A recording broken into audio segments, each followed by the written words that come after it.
Welcome to the Game On podcast. Tonight, a couple of debutantes give India a bit of trouble, including one youngster taking on a veteran. And Australia retain the Border Gavaskar Trophy in impressive style. Regain.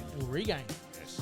And Adelaide United holding strong and in a great position at this time of the season.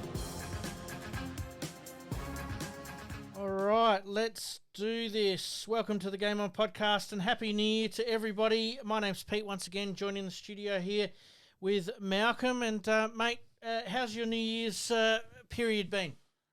Watching a lot of cricket, selling a few books as well. But yes, lots of the cricket. Look, awesome series, particularly the Test match in Melbourne, which I thought was on as good a pitch as I've ever seen. Yes. Let's go through the cricket a bit. We'll cover that in 2 seconds. I want to sort of almost give Adelaide United a bit of plug right from the get-go. So. Yep. They because what will happen is we'll forget about it because we've got a lot of cricket to cover. But Adelaide United are sitting second on the table at the moment and have put themselves in a really good position considering they don't have the big-name players that some of the interstate teams do. And really have come back well because the two previous games, home games, that had been in front, lost one and drawn one out of those two, and they came from behind. Yep. And Luka Jovanovic, that's the one, outstanding goal to win the game versus MacArthur. Yes. And then, admittedly, the game on the weekend at Wellington, I think, on memory, Yep. the goal to win the game. You've got to have a look, anyone out there who hasn't seen it. Yep. Let's just say myself, Peter, or a 5-year-old would have been better than the goalkeeper error. It's that bad that you could have been accused of match fixing. It's that bad an error. Right, we'll leave it there. Yes, it was very funny. Adelaide, obviously, we didn't know what to expect. Rebuilding. Yeah, no, it's promising. Some young fellas they're giving opportunities to. Irukunda, obviously, transferred overseas. The transfer window, I believe, is open now. They're not looking to add too much to the squad. I think the stability is what's actually held them in good stead. Yeah, and as I said, to come from behind and then to win in the last minute, win away. Yeah. Well and truly solidly in the six because they've actually played less games as well. So they're well set up and we can only hope. Absolutely. And especially with the number of kids, way in front of where I think most people in the soccer world would have thought. Absolutely. Carl Viet's got them up and running. All right, mate, let's get into Around the Grounds. Around the Grounds.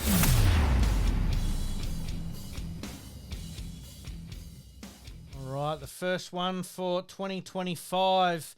We're obviously going to have a look at the cricket in a minute, but the AFL, the tennis is pretty big at the moment, and we've got to talk basketball. But let's kick off with the cricket. Australia regains the Border Gavaskar Trophy. They win it 3-1. Some crucial things. Yep. Australia were better in the key moments. Let's remember, India won the first test. They were 1 for 61 here in Adelaide. Yes. Just bat reasonably well from there, get 250, and game's on. Let's go through a few things here. Adelaide in the first innings, India lost from that situation, 9 for 111. Yep. Second innings, 7 for 89. Yes. Second innings in Melbourne, 7 for 34. Yep. When Pant committed hurry curry getting out to Travis Head long hop. Yes. Sydney in the first innings, 6 for 65. In the second innings, 6 for 33. So a big part of the series there was just a bit more stability and a bit more contributions from the Adelaide. Kerry didn't have a great series in terms of a big score or anything. Yep. Looked good, as always, in every innings, and a bit frustration there with Alex, and a bit mystified personally because I'm sitting there thinking, I still think he's got the best technique of anyone in the Australian side. And messaged around the traps and but not name him because he's a commentator and all that. So he's given it back privately. Yes. Where he agrees in terms of he's just going too hard with his hands. Yes. And just not being quite tight enough. And I think just just got to be more patient. I think that's the way cricket's become. You know, we know baseball and just get on with the game and how quick test matches are over and done with now. 3.5 days Instead of at most. just batting. Like Alex got the best 20 in Sydney of anyone and then got out, bowled. Just going too hard at it with the hands instead of a decent foot stride forward, soft hands, keep the ball out. Yep. And that's my bit with Alex at the moment. It's just be more patient. Yep. Just keep batting. How'd you view Travis Head's series? Because it seemed to fluctuate a little bit. Yeah, that's the way Travis plays. And that's what I was going to say. You know, he's not. Travis is all eye-hand coordination. It's not technique. You know, look, whatever we think, I don't agree with his build-up, but he still did get 89 in Perth. We've still got to remember that when that was in a loss. Yeah, and then he smashes the next 2 tests. Fails in 3 innings and then not out in Sydney in the 4th. So that's the way Trav bats. Overall, a fantastic series, a vital player for Australia winning. But the runs by Carey and Cummins, and even you think of Stark, the odd 20s, they were valuable, Lions 40-odd in Melbourne, the partnership with Boland in Melbourne. So it's just a bit more consistent contributors overall, Australia. Yep. You know, Sharma, and look, Smith coming through versus Sharma and Kohli failing is pretty crucial as well. Yep. And Constance getting under India's thing there. The bizarre stupidity of what Kohli did, absolutely pathetic to not be suspended by it. Yep.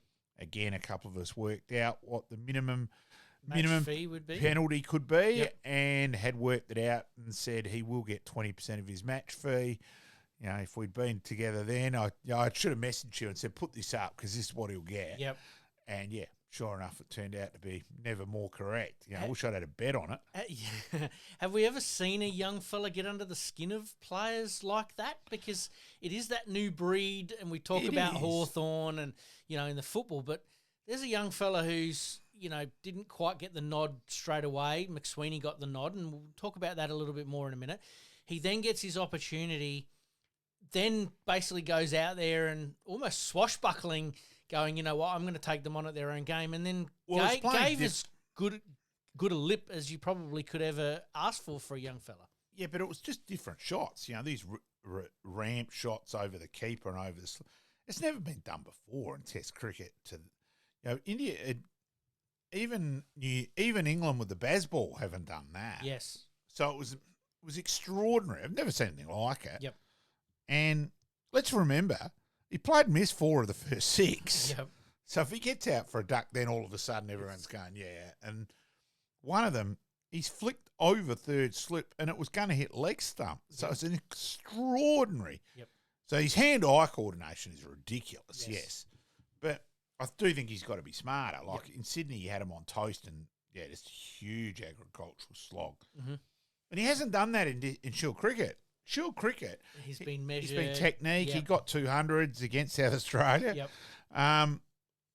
And that's how he's grown up. Is it a case of the rush of blood that, the barbs were flying back and forth and he went, no, I'm gonna take this up to you and or did the selectors think, right, it's not working against Bumrah, trying to play him technically correct, it's not working.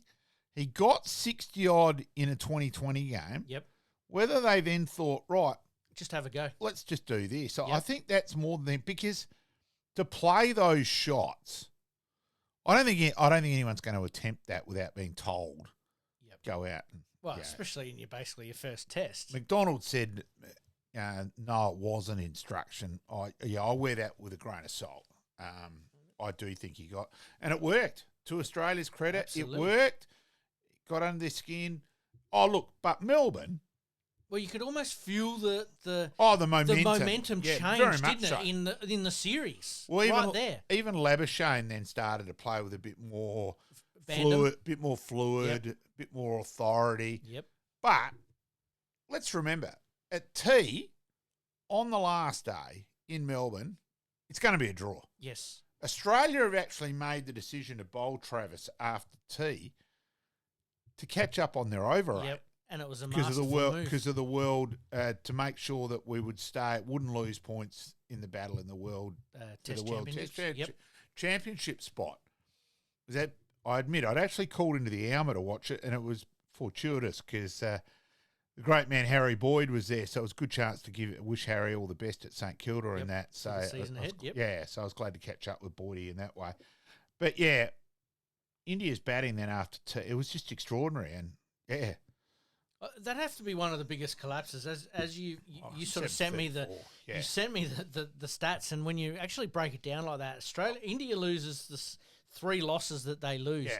They lose massive wickets for not a lot of runs, Yeah. and Melbourne obviously, like you said in the second innings, 7 for 34. Just huge clumps. Yes, Just a lack of. Oh, it was panic stuff as well. Yep. Oh, yet again, Joel Wilson's umpiring. Honestly, he should walk out with a guide dog, and he can't even watch television. Mm-hmm. Yeah, extraordinary there. Thank goodness that you did have DRS there for that, for incompetence. Yeah, and it's not very unlikely to give the umpire a little clip like that, but you're right. Certain terrible. mistakes are terrible enough bizarre. that you've got to say it. It was bizarre. Yep.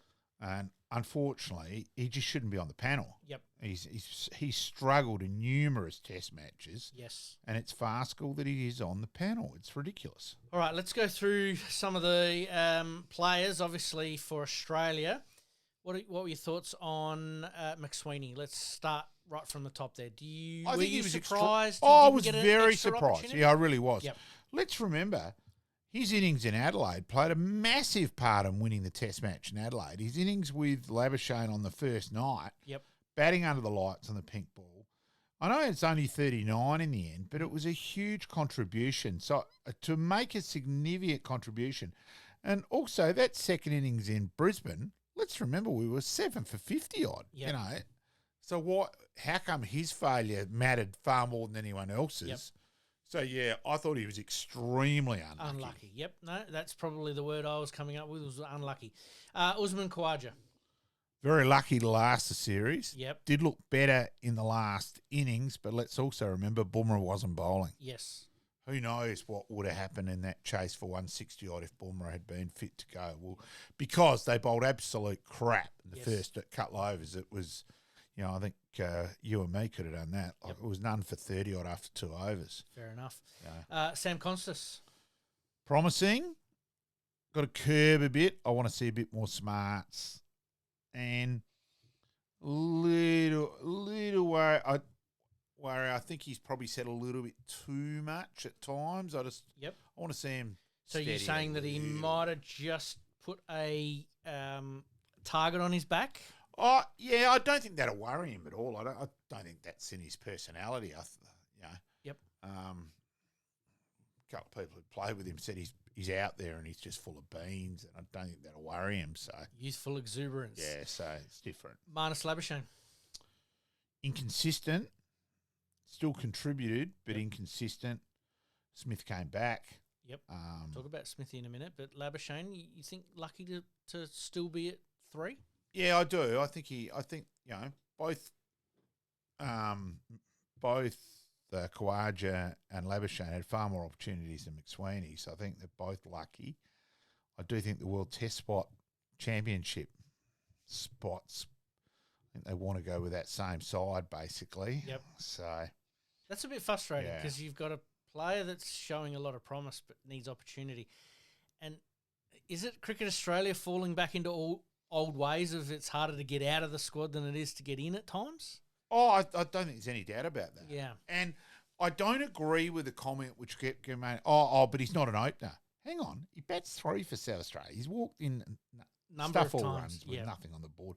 I actually think his technique is suited to opening. I've got no problem with him opening, so I think he was very unlucky.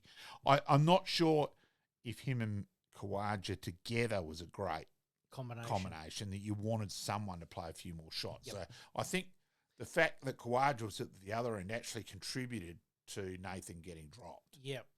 Whereas Constas and Khawaja a bit like Warner and it's a bit more of the Warner sort of influence early, and that does help the other batter. So I get that. Yep. But I think Nathan McSweeney was very unlucky. And let's remember also his catch in Adelaide. Yes. To get Rahul out when they were 1 for 61 was a beauty. was a great catch. He made several very important contributions, and I think he's, I'm a big Nathan McSweeney fan. Mm-hmm. I'm glad for his sake he's going to Sri Lanka. Yes. We'll talk about that team in a minute. I wish he was still back here though, to play the Shield. Yeah, no, fair call. Steve Smith. Yeah, just came back. He's a problem solver. He thought, he probably analyses too much and all that. His wording was, "I'm playing well, but I just keep getting out." Do you sort of subscribe to that theory that he was actually playing okay? He just kept sort of getting out? Yeah, I yes and no, because his 100 in Brisbane wasn't that fluid. Yep. But Melbourne it was. He just needed some time in the middle, which is generally the way. Mm-hmm. He seemed to have that movement across and forward back in his game. Yeah, he got back to it because people who go on get a lot of people in cricket get technique and initial movement mixed up. Now, when the bowler bowls the ball, when Greg Chappell, who is the most anal person about technique that I know of, lauds Steve Smith's technique because he's perfectly still when he's in form when the bowler lets go of the ball. That's pretty important. Absolutely. And the game's moved on. It's in the old days it was very much Barry Jarman coaching at primary school, don't dare leave a gap between bat and pad. Mm-hmm. Where now it's make sure your head's still and you're watching the ball. Yep. So, But we've got technology now that allows you to analyse that to the nth degree. So I totally get it. Travis Head, we did mention a little bit earlier. We think, Trav doing what Trav does and does best. He got man of the match twice. He's a huge contribution to Australia winning the series. Absolutely. Bo Webster, another debutant coming in that last test. Yeah, fascinating too. As a person, again, on technique, it's fascinating. He has his hands wide apart on the bat, which is very similar to a former South Australian, Kenneth George Cunningham. KG had his hand, and I rang up on Saturday morning about it. Yep. And I might have actually heard that. I had actually spoken to Flipper off air. Yes. And Flipper went and watched and messaged me back. Shit, yeah, and that. Yep. So he was very much. They wanted me on Saturday morning. Yep. But yeah, so out of that, promising too. Probably a little bit lucky though that Bumrah gets injured as well, so he didn't bowl that much to Webster. Yep. But Webster won. Those of us who follow Shield cricket have said he's the best fielder there's been in Shield cricket for years. Yes. So the couple of catches, people go, "Oh, Jesus, yeah, shit, he's a gun fielder." Yep.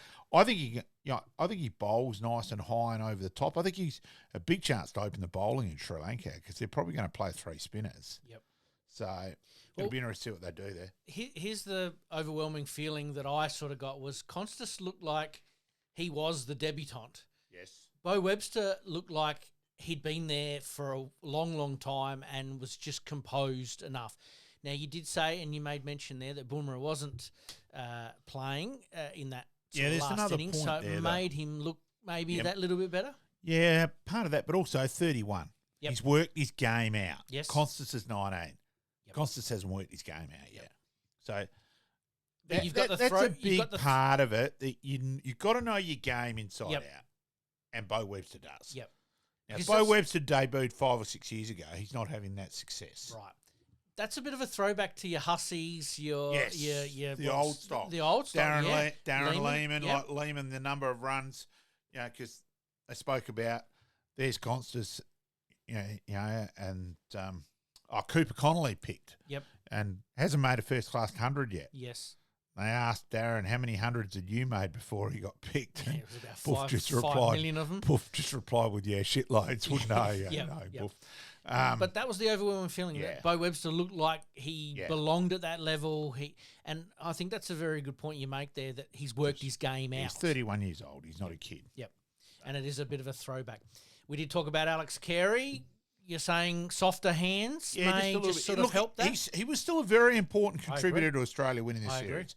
Far better keeper than Pan, obviously, and still contributed consistently with a bat without making any big scores. Yep. Still made it involved in a lot of partnerships. Yep. Mitch Marsh? Disappointing. He'd admit that himself. Yep. it's one thing. You haven't heard anyone say a bad word about him, and then afterwards to say there he was the first person to wish Bo Webster all the best and that. So big tick in the good bloke phase as well, and I think that probably got him another test match than what it should have. Yep. Pat Cummings? Yeah. I think he's also developed tactically.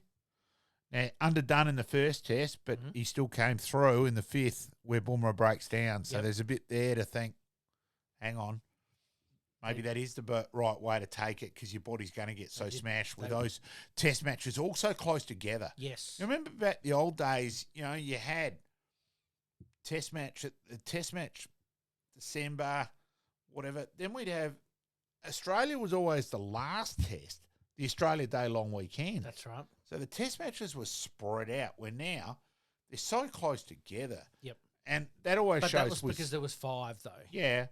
Well, there's still 5 tests this series. No, it's just so close together. Yep. And just, you know, Stark's body didn't hold up either. He kept playing when he probably really shouldn't have played the last test either. Yep. Well, you led me into Mitchell Stark. What did you thought over the course of the series? Course, the series was important. Yep. Huge, 6 of 46 in Adelaide. Yep.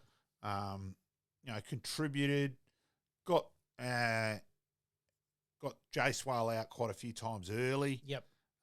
Obviously first ball of the test match in Adelaide. Yep. Second ball of the test match. I think it was Melbourne.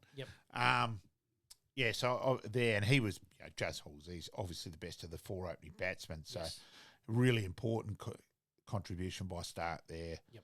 And then Boland. Well, there's one more before Boland because I really want to pump his tyres up a little bit. Nathan Lyon, I was a bit concerned going into this series about Nathan Lyon and how he may. Yeah, but the pitches were generally green tops, and so he bowled 1 over in Adelaide and 6 overs in Sydney. Yep. So he did get Gill out. Yeah. Well, Gill got himself out. Yes. Yet again. Yep. The James Stagg of India in that way, just Gill's a guy who just frustrates the crap out of me because he gets so many good 20s and 30s. Yep. Looks great. Looks solid. And just plays a dumb shot to get out. And they got it in his head in Sydney of the playing for lunch. And it was bizarre what he did. So I think Nathan Lyon there. And he's still got runs in Melbourne. He always contributes in ways. Yes. So, obviously he'd be disappointed with his series. Absolutely. But didn't really have much chance. No. Still got ready out the second innings in Melbourne after he made 100 in the first innings. So that was the vital wicket as well. So he still made a couple of contributions. Yep. Well, I just thought he might struggle a little bit, but hey, proved me wrong, which was great. And then the man you mentioned a minute ago, Scotty Boland, the man for all occasions, comes in and does his job to perfection again. Is he the most unluckiest bowler in Australian history? Well, it feels that way. Yeah, with Stewie McGill. Let's remember, Stewie McGill was Warne's understudy and still took over 200 test wickets without playing a huge amount of test cricket. Yep. And he's that way. If he's in any other era, Boland's playing far more test cricket. But he just contributes, and his record of getting wickets in his first over is ridiculous. Mm-hmm. It's just extraordinary. And ironically, in Adelaide, he would have had wickets on his first ball in both innings, but he bowled a no ball in the first innings. Yep. So, is he a bit like McGrath? Puts the ball right on the spot? There's no doubt there's and he just makes you play that? Yeah. Now, obviously, Kohli's the man that everyone was trying to get out, and he's done it a couple of times absolutely perfectly. Well, you got him out 4 times the series. That's what I'm saying. And he only played 3 test matches. Yeah, that's right. So he's got him out 4 out of 6 digs. Yeah, so his hold over Kohli was very important. Yep. And Kohli it's the classic bit where his reflexes have started to slow. So he's chasing. He's telling himself, don't do it, and still does it. You know. And Ricky Ponning's admitted that he went too long. And he says now, in retrospect, I should have retired 2 years earlier. Yep. And Sharma and Kohli were just terrible for the series. Like, let's remember, Kohli's only runs was the second innings in Perth when India were in a fantastic situation. It was a great position. And the freedom. Really easy to go in and bat after Yep. the two openers have put on 200. Yes. And that. And after that, you know, he ran involved in the run out in Melbourne, the important run out when India had control of that game, which is, you know, that was the other key moment. So you had the one in Adelaide where Rahul get out and they fell away. And then Melbourne, the run out, where faults of both players at fault. You just well did it, but Kohli should have gone, or Kohli, where in the hell is the absolute scream of no straight away? You know, It out of looked that. like he hung him out to dry. A bit, yeah, he did. Yep. So out of that, and then he run out, and then he gets out straight afterwards. He had to go and make 100 at that stage, and he didn't. Yep. Mate, there's one man that really kept India in it, and that was Jasper Bumrah. He was sublime at times. The only other bowler that can go back in terms of dominating a series, but it wasn't 5 tests, was Richard Hadley. Yep. Hadley took 33 wickets in 3. It was 2 or 3. Yep. Dale Steyn was another one who dominated series for South Africa, but not to the extent of what Bumrah did. Yep. Bumrah was absolutely fantastic. Are you surprised at the amount of pace he gets off of such a short run-up? It's his wrist movement. He's unique. He's Very unique. He's unique. a great bowler. Is that why Australia struggled, I suppose, early on against him? Is that they just didn't know how to pick him? Yeah, he's harder to pick up out of the hand, so it is a bit there. And you just saw Khawaja consistently caught on the crease. He didn't get a forward stride in. The first time he got a forward stride in for the series was the second innings in Sydney, where Bumrah wasn't Bumrah bowling. wasn't there. Yep. It's the first time he hit some cover drives Yep. for the series. So where does that leave India?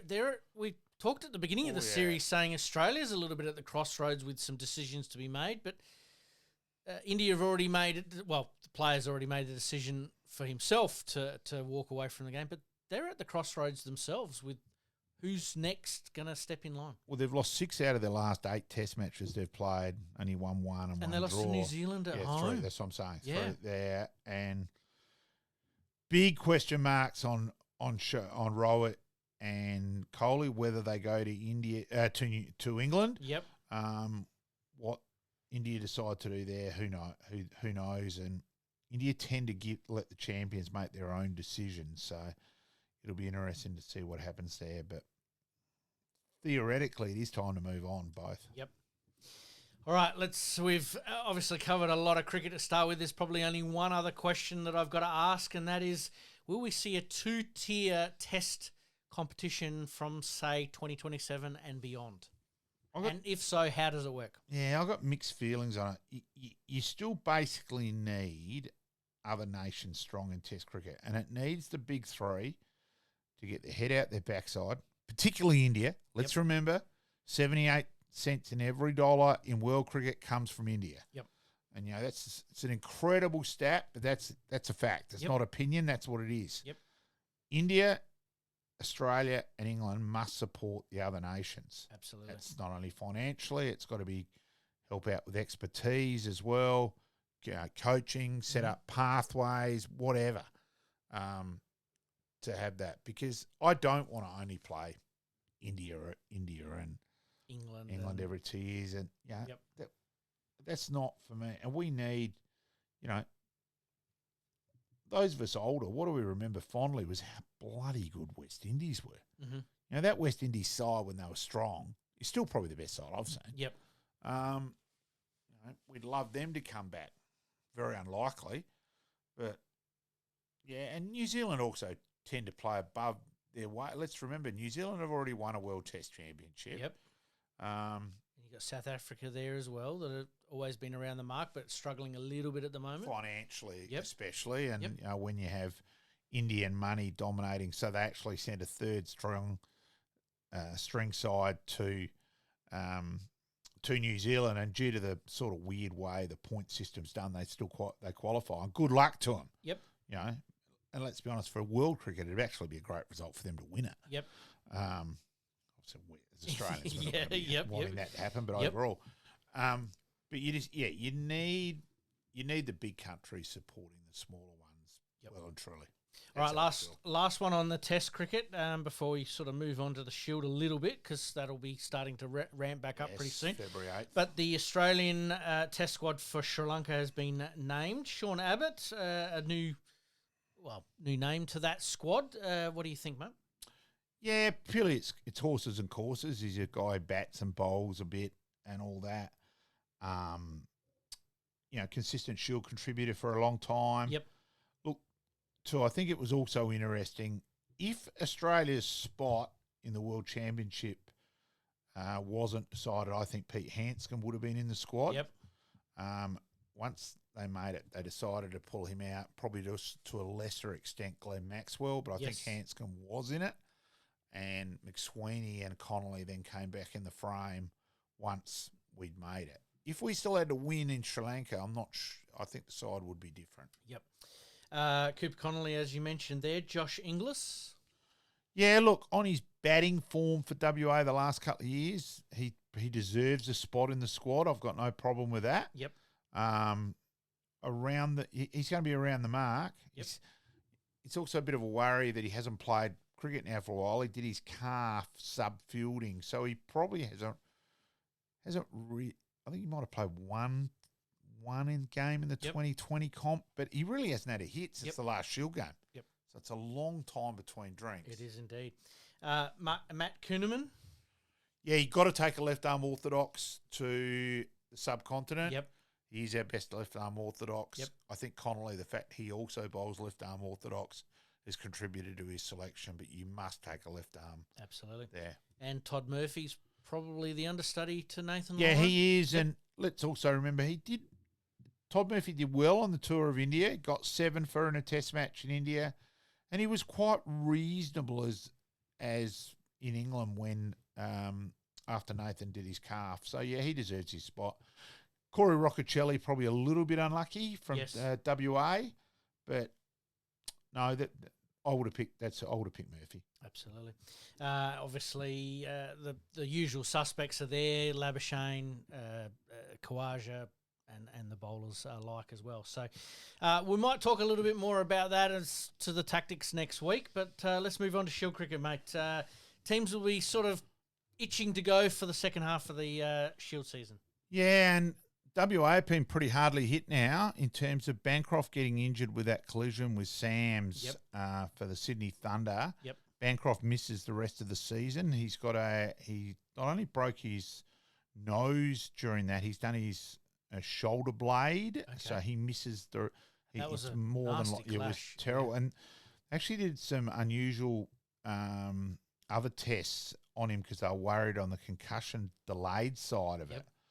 And Sam's also pretty bad. Like Sydney Thunder flew his wife over to Perth the next day because he's going to be over there for a fair while. Yep. And yeah, so it was a horrendous collision. You know, it did bring back memories of War and Dizzy in Sri Lanka. Yeah. So they also lose him, and it's only been announced in the last couple of days that Jai Richardson is having his shoulder operated on, so he misses the rest of the season as well. So they lose those two. Connolly and Inglis, so it's a fair bit out of the WA side. Absolutely. We did talk about that there could be some injuries that will sort of, and selections, of course, that might actually sort of change the Shield season, but hopefully South Australia can maintain that little bit of rage to keep doing what they're doing best at the moment. We're still on top of the Shield table. Mate, I knew you were going to bring it up. I was sort of waiting for it. Leave it at that. We will leave it at that. that. I'll quite happily have called the year off. That'll do, mate. Let's talk BBL, the Adelaide Strikers. Their season's sort of the Jekyll and Hyde at the moment. They're up and about. Their last game was absolutely fantastic. That's ridiculous. What was it? 5 for 251 or something around about that there. And they were on target to make 300 at one stage. Absolutely. But they've struggled in some games. Is the 2 spinners, was that the right move, do you think? Yeah, I think spin to win. You got to look last night. It was all spinners in that game. Yep. Completely. First off, the Scorchers with Agar, Connolly, and Shaw, I think, the Spore, the offie. Yes. And then you had Tom Andrews. And look, I was delighted that Tom made runs. Now, he bats number 4 for Port Adelaide. Yes. He's a Brabham, I think he's a Brabham medalist. He certainly did well down in Tasmania as well when he went down there. Very good player at Woodville. Yes. I think he's a batsman who can bowl. Yep. And I was glad last night because I've thought all year he should not be batting 9 for Sydney.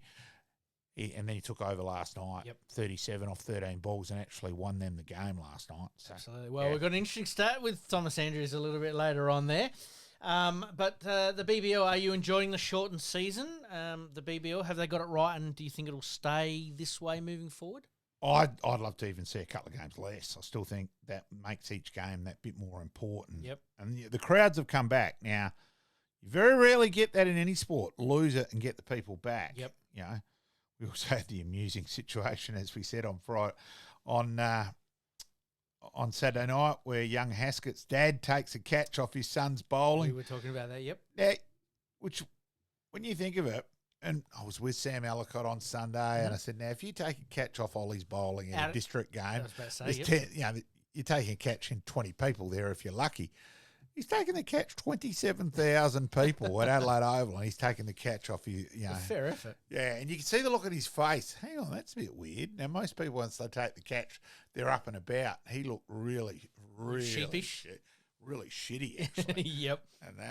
Then it came out. Yeah, he was nice and pissed off his son had bowled a half tracker. That will be a pub quiz question for a long time to come, because to pick your old man out in the crowd is a fair effort there. The Strikers, they've got about a 25% chance of making the finals. If they play like they did the other night, they'll make it. But it's going to be pretty hard for them. Yeah, Chris Lynn's had hamstring scans, and I don't think the results have come through yet. I've looked up a couple of times trying to find them. Yep. Haven't seen anything yet. Now, if he's out, that's huge for Adelaide. And you would think the fact he didn't field at all, I'd expect he will be out. Yep. So, going to be very interesting. Good luck to the Strikers. Strikers to play Sydney. We're recording tonight on the Tuesday night. Yep, it's Wednesday night. Play tomorrow night. That's right. Going to be an interesting game down in Tasmania tonight. So see how that sort of shapes the ladder. All right, let's move on to local cricket. There were some games that were played, but I think we'll just sort of skip over that a little bit this week. But we will talk about the leading run scorers. We've got Brad Davis, 384 runs for the season so far in the first grade rounds 1 to 5. Yep, Brad here to save us. Did play footy for Adelaide Uni. Brad Bobby Davis. Yes. Always a consistent contributor. His district record is insane. Yes. I think it's farcical he hasn't played more Shield cricket. Yep. I emphasise the word farcical. And he has a chance to go. It depends how many years he ends up playing to end up going past Jake Brown as the highest run scorer in district cricket. But he loves cricket, Brad, so I wouldn't be surprised for him to do it. He absolutely loves cricket as much as anyone I know, actually. Now, the man that you mentioned before, Thomas Andrews, 380. And considering he hasn't played, you think he's missed games now because of the Big Bash. Yes. So, he's had a good year. And as I said, I rate him. I'd like to see him I'd like to see him in the South Australian one-day side. Yep. I think he should be. Yep. Let's wait and see what happens there. Do you think his T20 form might dictate that a little bit? Well, it would help. It gets his name back up there. And I just think we've got to remember he's a very good all-rounder. Yep. I like the left-arm orthodox in one days, can spirit him, bowl that 10 overs. Yes, Pope's getting wickets, but can go. And I think Pope's got to play Shield cricket. Yep. We need him to bowl we need to take 20 wickets. Yes. I think in one-day cricket, Tom Andrews can still There you go. contribute. Maybe personally. we'll get the bat phone to Ryan Harris there and just put a nice little word in for Thomas Andrews there. Henry Cullen, 365. Yeah, he's had a good, steady, consistent season as well, actually. Yep. Ryan King at 340. Yes, I rate Ryan. He's probably only got himself to blame that he hasn't got a big bash contract. Yep. We'll leave it there. No, but certainly getting some runs, obviously, at the local play. level. And Noah McFadden. Yeah. Noah's, again, got to check. I think it's his brother playing for Sturt. I will check footy for Sturt. And I reckon if it is, their dad's also a Brabham medalist. So I've got to check that out. Could be a cousin. I will check that out. Cricket runs deep. Yeah, I'll leave that one I a little will bit of check homework. that All right, out. let's move on to the leading wicket takers. Tim Oakley, 23 for the season. Yeah, nice tall, goes over the top. Yeah, he's. I'd like to see him a bit more yet. I want to see a bit more of him. Michael Cormack. Yeah, Offie for East Torrens. 21 wickets so far. Yeah, I think he could be moving to Queensland for work. We'll leave that one. Yeah, a little I think drive by there. I Nice. think it's Michael. I'll do. Got to check that one as well. Kyle Scrimshaw. Yeah, I haven't seen enough of him. I did have one huge game where he took 9 for as well. So, he's, Deacon Murphy. He shows potential. Thomas Brown. Yeah, I like Tom Brown. I rate Tom. He's a genuine all-rounder. He's made an 80 at least. He's made 100 as well. Yep. So he's in the...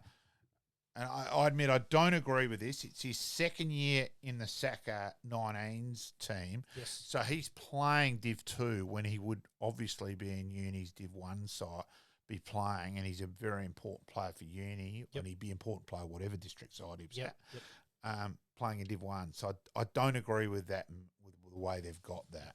That 2-tier competition. Yeah. All right, mate, we've covered a lot of cricket. We sort of needed to. We had about 2 or 3 weeks to catch up, and with all the tests sort of being played back to back to back, it certainly made that. But let's take a quick bit on the women's. Yes. Adelaide defeated Kensington on the weekend. I'm not sure, but I'm pretty sure. I think that's the first time they've ever defeated. Oh, wow. Defeated Kensington. Wow. In first grade. So good result for Absolutely. for the Buffaloes. The Buffalo-lets or whatever. We might follow that one up next week. All right, let's take a very quick break, mate. Coming up, Adelaide Giants going for their three-peat. And the Australian Open kicks off, but obviously Adelaide was the destination of a few for their warm-ups.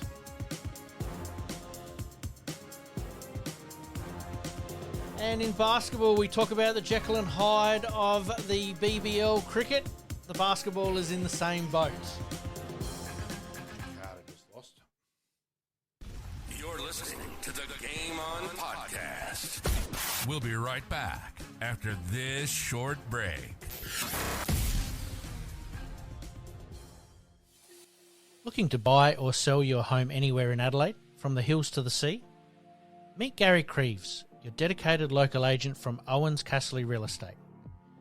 With unparalleled knowledge of Adelaide's housing market and a commitment to exceptional service, Gary ensures a smooth and stress-free experience for all your real estate needs. Trust the expert, trust Gary KRIEVS at OUWENS CASSERLY Real Estate. Your next dream home awaits. Contact Gary today on 0422 071 317 or on email garyk@ocre.com.au. And for more listings, please visit owenscasserly.com.au. Make it happen.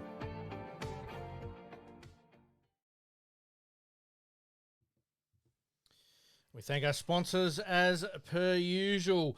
All right, mate, let's continue with the AFL. The pre-season is back on track for most teams late last week into this week.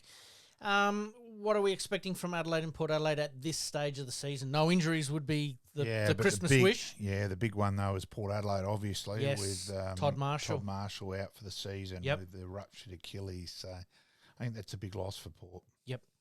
Obviously, injuries, you don't want them during the pre-season, but what did Port Adelaide do to cover Todd Marshall? Well, I think that gives Ollie Lord his opportunity as well. Ollie Lord showed a fair bit in the finals a couple of years ago. Kicked 4 against Brisbane on Andrews. Yes. So it's going to be him, Georgiades, and then it's going to be Precocious Lukosius. See how he goes. Is Marshall going to be one of these unlucky players that's injury is going to dominate his career? Because this is what it sort of feels like, doesn't it? Yeah, and he's probably one concussion away as it is. Yep. So it's terrible luck for the young fella. Absolutely, we wish him the best.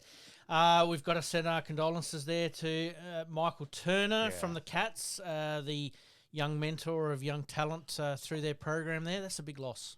Huge loss. And if you actually have the list in front of you, of which Jake Bushell did do at one stage for me, and if I can find it again, it's extraordinary. number, the talent she's got there. If you pick the best of side of any youngsters, it's a ridiculous side to pick from. Yep. You know. Jonathan Brown, Scarlett, Ablett, Bartel, etc., etc. It's ridiculous. Yeah.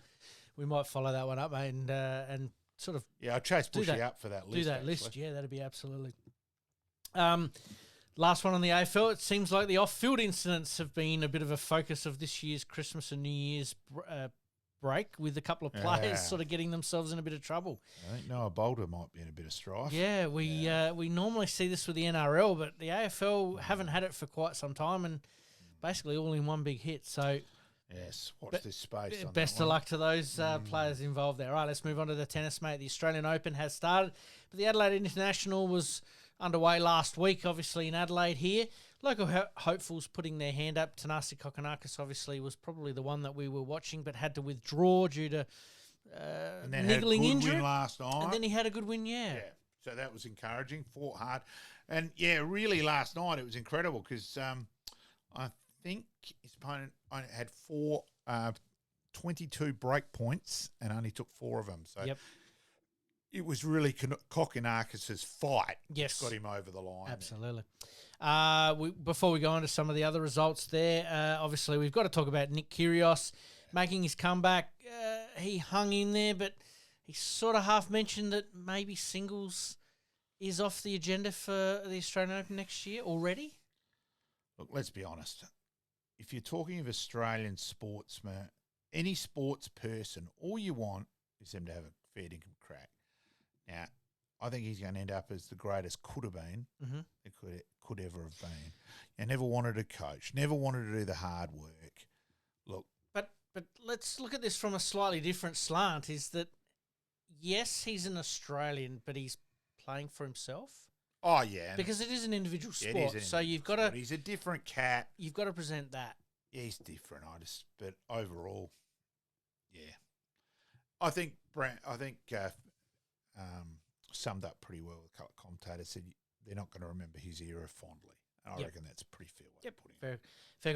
We'll stay on Kyrgios very quickly. He's been obviously invited back and named in the Australian Davis Cup team, reuniting with Leighton Hewitt after 5 years. How do we see that playing out now that this injury has... It's probably unlikely. It'd be for a double spot whether he... and let's remember, him and Kokonakis did win the Australian Open last year. So you may quite justifiably might think they're the best possible double pairing. Even though you've got one of the number one... Yeah, where does Matthew Evelyn fit in? So, it's still a maybe. Yep, absolutely. All right, let's move on to the Australian Open. Obviously started on Sunday at Melbourne Park there. Not good hunting ground on Sunday for the Australians. Lee 2, obviously the South Australian lad, going down in 4 sets there. 4 pretty tight sets, except for the first set was 6-1, but... he showed some fighting spirit there, and obviously as a wild card got his opportunity, but didn't quite take it. So well done to him. But let's go to the first round of the Australian Open. Yep. Tristan Schoolcate, Alex Vukic, James McCabe, all won their first games. None of them household names. That's correct. You probably had to do a bit of homework on those to do a bit of research and find out. Schoolcate was young, Alex double sport. Yep. Yeah, so that side of things. Chris O'Connell, really valiant effort, losing against Tommy Paul, the 12th seed, in 5 sets. Yes. In a real close one. Probably the biggest surprise so far, and Jordan Thompson getting through as the 27th seed as an Australian. Good to see there. And Popovich is on Popovich on that now actually. Yep.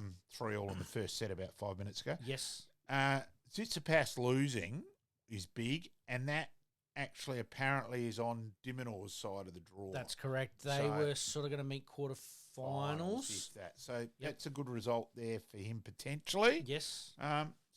Overall, I think so far, and look, being unfair here. Yep. We're mentioning on the Australian male side of it. Yes. Let's also remember in what was an incredible result, really, where I think it was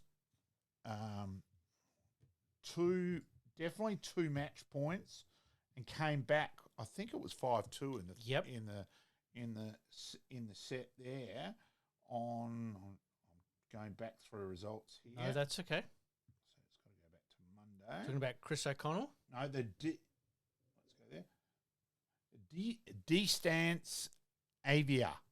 If you go through there, it was a bit fascinating to read there. It's had some mental health issues. Yes. And a bit of thing about body shaming. And Yep. Yeah, stuff came back on social media there. She opted to wear Maria Sharapova outfit. Then people have then made a comment, why are you wearing that? Yes. So, yeah. Yep. It wasn't good, but then I probably wouldn't have picked that either. So, Yep. yeah. Just winning 10-5 in the third set there. yeah, was, in terms of the tie break bit there. So it was a great result by Distance, and hopefully she can progress as well. So I think there was some pretty promising results. Probably a little bit more disappointing today. One of them though, Emerson Jones. She's only 16. Big results in juniors. You know, just like Ash Barty and one in junior. And all that. Now she lost 6-1, 6-1 today. Yes. But it wasn't a case of her making 8 million errors or anything like that. Yep. Alina Rybakina was sensational. Absolutely brilliant. And at once, Emerson Jones actually had love 40 on on Alina's serve. She promptly did 5 aces in a row. Yes. So you can't say the kid could have done anything there. So, yes. Yeah, I think she is definitely one to watch for the future. So probably it seems to be the most excited they've been for an Australian youngster for a long time. Since Ash Barty, yeah, that's right. Since Ash Barty, current matches going on at the moment. These results will obviously been one and done by the time this podcast goes to air. But Alex de Minaur in a very strong position at 6-1, 3-1. Alexi Popperin, as we mentioned there, 4-all. Yeah. And Birrell was really unlucky to come up against a lucky loser because her original opponent pulled out last minute and, just struggled. Which was quite bizarre. Disappointing. And in terms of, too, also Rinky Ichikata had some promising results earlier before this tournament. Yes. And went out in straight sets to Mitchell Kruger was a bit of a disappointing result. So a little bit more down today, but hopefully de Minaur and hopefully Popperin and that. So it's a big game for Popperin because he is seeded 25. That's so, right. Yeah. Good luck to all players. We'll obviously know where everything's sort of standing by this time next week. I really want to talk, obviously, a lot more about that then. All right, let's move on to basketball. This has to be the Jekyll Hyde team of sport at the moment. 1 minute they stink, and the next minute they're championship team. Currently sitting 8th on the ladder with 3 games behind 5th place. They were up by 7 against the Jumpers under a minute to go. Yep. And managed to grab defeat from the jaws of victory in overtime. So, disappointing there because that was a game they had to win. Absolutely. Just to maintain a chance. They're playing home against the Illawarra Hawks on the 13th, which was yesterday. So they did win. Just one. Which was fantastic. So, again, this Jekyll Hyde of up and down, it seems to be the mantra of the season. All right, mate, we've got to really get scooting on here. Let's see what's coming up on Friday and Monday. Phil Harper, part 3, and thank you to everyone who's been sort of waiting for that third part of the interview. I've almost forgotten what Harper looks like. Exactly, and Wayne Wiedemann, part 1. You're listening to the Game On Podcast. We'll be right back after this short break.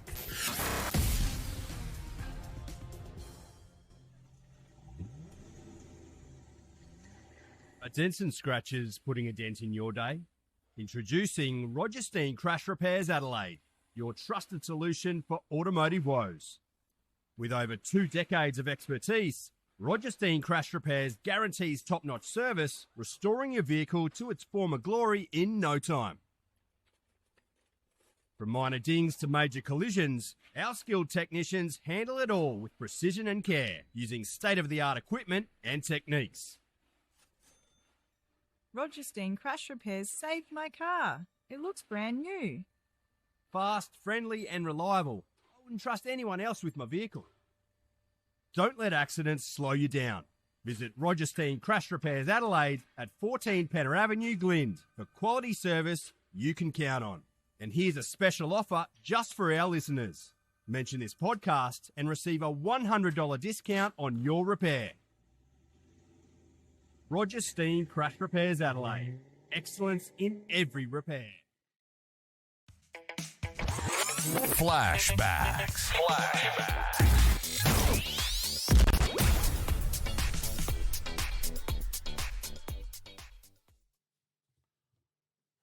Yeah, to a bit of a bizarre one. Had to call in and see the great folk at Roger Steen Crash Repairs.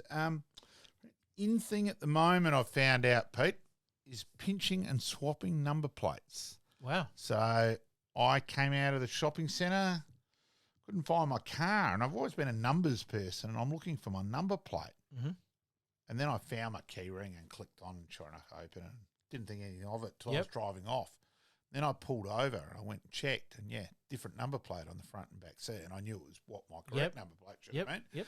So I went and reported it to the police, and the police person said, this is happening all the time. Mm-hmm. And the lady who was fantastic at Motor Reg, or Service SA now, said, I was the fourth person she'd served so far. It was a Wednesday at 10 o'clock. Yep. She said, so therefore there's been at least 25 so far this week. That's so apparently it's crazy. being used for petrol drive-offs Yep. and hoon driving in terms of then driving, having a bit of fun going through red light cameras and all that sort of crap. So, it was a bloody hassle, pain in the ass, and thank you to Steen Crash Repairs for helping me out there, that they had the correct screwdriver. It didn't take him long compared to the, you or I would have been mucking around for a while doing that. Fair enough. Well, as we've said, anything to do, anything at all, head over to Roger Steen Crash Repairs. All right, mate, today's flashbacks, bit of a football. I want to do football because we've obviously talked a little bit of cricket, but Adelaide v Brisbane this year was a very, very close encounter. Let's have a look at the last 2 minutes.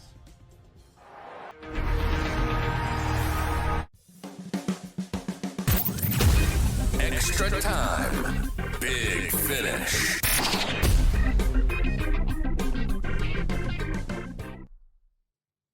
All right, tonight's extra time big finish will be a short one because we've run out of time on our first episode of 2025.